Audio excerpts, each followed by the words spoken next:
లోకానికి వచ్చాడు కనుక ఆయన రాకను గుర్తుపెట్టుకుంటూ మనం ప్రభువు నామాన్ని స్తుతిస్తున్నాం. అయితే చాలామంది అంటారు ఏంటంటే క్రిస్మస్ చేయమని బైబిల్లో రాసుందా, క్రిస్మస్ చేయమని బైబిల్లో రాసుందా, అసలు క్రిస్మస్ చెయ్యాలా, ఎందుకు చెయ్యాలి అని చాలామంది పిల్లారా విత్తనమైన ప్రశ్నలు వాళ్ళు వేస్తుంటారు. నేను అంటాను ఉదయకాలం మందు ఈ ఉదయకాలం అంటాను పిల్లారా, అసలు గుడి ఇలాక ఈ ఉదయకాలం అని పిల్లారా మరి గుడి కట్టిన తర్వాత గుడిలో సౌండ్ సిస్టమ్ పెట్టమని బైబిల్లో రాసుందా?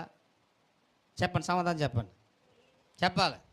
గుడి కట్టిన తర్వాత గుళ్ళో సౌండ్ పెట్టమని బైబిల్లో రాసుందా? గుళ్ళోకి వెళ్ళి వాళ్ళంతా నాకులా కలదలు పెట్టుకుని బైబిల్లో రాసుందా?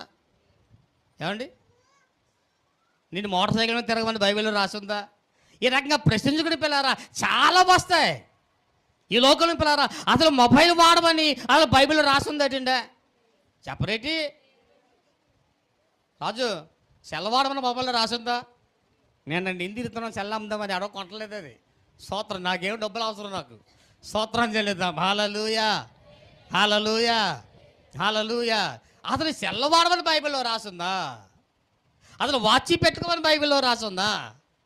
ఏమండి, ఈ లోకం పిల్లలు ఇలాగ పిల్లలు ఇవన్నీ కూడా వితండవాదంలోకి వెళ్తే వితండవాదం కింద ఉంటుంది. కానీ ఈ ఉదయకాలం పిల్లారా ఆయన వచ్చాడనే ఈ రక్షణ సువార్తను, ఆయన వచ్చాడనే ఈ సత్య సువార్తను, ఆయన ఎందుకు వచ్చాడో అదే పిల్లారా ఈ గొప్ప సువార్తను మనం ప్రజలకు చేరవేయటమే ముఖ్య ఉద్దేశం. తండ్రికి మహిమ కలుగునుగాక. ఆమేన్. హల్లెలూయా, హల్లెలూయా, హల్లెలూయా.